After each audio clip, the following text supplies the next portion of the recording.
Hello दोस्तों, मैं हूं स्मिता कुमार और आप देख रहे हैं आपका अपना हेल्थ चैनल मेडी सर्कल। हम कई बार ऐसे लोगों को देखते हैं जिनकी त्वचा का और बालों का रंग पूरी तरह से सफेद हो चुका होता है। ऐसे लोगों को एल्बिनोस कहते हैं और इस बीमारी को एल्बिनिज्म कहा जाता है। पूरे विश्व में लगभग 17,000 में से एक व्यक्ति को एल्बिनिज्म होता है। भारत में एल्बिनिज्म से ग्रसित लोगों की संख्या करीब 1 से 2 लाख है। आरपीटीडब्ल्यू अधिनियम 2016 के अनुसार भारत सरकार ने एल्बिनिज्म को भी विकलांगता यानी डिसेबिलिटी की सूची में शामिल किया हुआ है। 2015 में संयुक्त राष्ट्र यानी यूनाइटेड नेशंस ने एल्बिनिज्म से ग्रसित लोगों का हौसला बढ़ाने के लिए उन्हें इनकरेज करने के लिए विश्व एल्बिनिज्म दिवस यानी वर्ल्ड एल्बिनिज्म डे की शुरुआत की थी, जिससे इस बीमारी से जूझ रहे लोगों को इंस्पायर किया जा सके और वो आगे आ सके। उन्हें बिल्कुल ही सेग्रीगेट नहीं किया जाए। लेकिन अभी भी ऐसे कई लोग हैं दुनिया में जो ऐसे लोगों का मजाक बनाते हैं और उनसे दूर भागते हैं, यह सोचकर कि यह बीमारी छुआछूत की बीमारी है। इस बीमारी को सफ़ेद, अंग्रेज, चितकबरा या भूरा के नाम से भी जाना जाता है। आपको सुनकर यह हैरानी होगी कि यह बीमारी सिर्फ लोगों यानी व्यक्तियों में ही नहीं बल्कि पेड़ पौधों और जानवरों में भी देखी जाती है। एल्बिनिज्म से जो लोग शिकार होते हैं उन्हें उनकी तो परेशानियां होती ही हैं, जो फिजिकल प्रॉब्लम्स होते हैं, साथ ही साथ उन्हें कई बार मेंटल परेशानियों का भी सामना करना पड़ता है, क्योंकि लोग उनसे दूर भागते हैं और उनको समाज का एक हिस्सा नहीं मानते हैं। जबकि ये छुआछूत की बीमारी बिल्कुल नहीं है, यह एक जेनेटिक डिसऑर्डर है जो किसी को भी हो सकता है।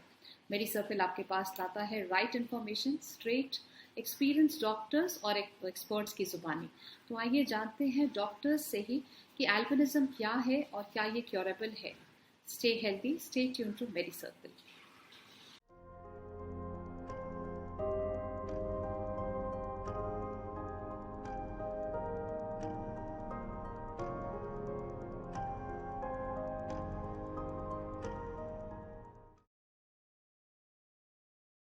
Autism is a rare disease according to National Institutes of Health. It is characterized by a lack of melanin pigment in skin, hair, and eyes. Those with this condition are vulnerable to sun exposure as it increases chances of skin cancer and severe visual impairment. International Albinism Awareness Day is observed every year on June 13th to highlight the rights of those born with albinism and increase awareness about this genetic condition. We at MediCircle are conducting a series on this International Albinism Awareness Day to create understanding and prevent any misinformation against those who have it. Hi, this is Sana Khan, and today in this initiative, we're going to speak to Dr. Yogesh Kalyanpal. Dr. Yogesh is a dermatologist, cosmetologist, and hair transplant surgeon and has an experience of 10 years in clinical dermatology and cosmetology. He has completed his MBBS and MD from KEM Hospital in Mumbai.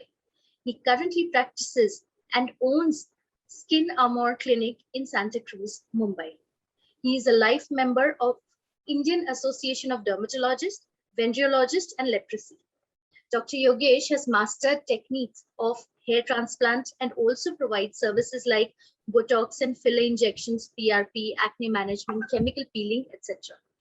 Please welcome Dr. Yogesh to MediCircle. Hello, Dr. Yogesh. How are you? Hello, ma'am. I'm good. Okay. Okay. So, Dr. Yogesh, to begin with, is albinism a condition from birth or one can develop it later in life as well? So basically, this is a hereditary condition, and in this hereditary conditions, it's a autosomal recessive disease. What do you mean by autosomal recessive? Like the genes is not expressed when it's alone. It has to be from both the parents to be expressed in an individual. That's why the incidence is also low, and definitely it's not acquired. Like most of the people can confuse multiple conditions which also have lack of skin color, which is melanin, with the albinism, and so it's not definitely acquired. So just genetic hereditary issue. Okay, Dr. Yogesh, is this rarer in India compared to some other parts of the world? Yes, definitely. It's more commonly present in sub-Saharan countries like African countries. Right. And the incidence there can be 1 in 5,000 to 1 in 10,000. But in Indian continent, you can see here the incidence is 1 in 17,000 to 1 in 20,000, which is a bit lesser as compared to the other countries. Right. Are people with albinism prone to developing any eyesight related problem in future? Like we know, usually these patients, they have some connection with the eyesight problem, or they have to visit an ophthalmologist and a dermatologist, what we've heard. So please give some views and explain about it. Yeah.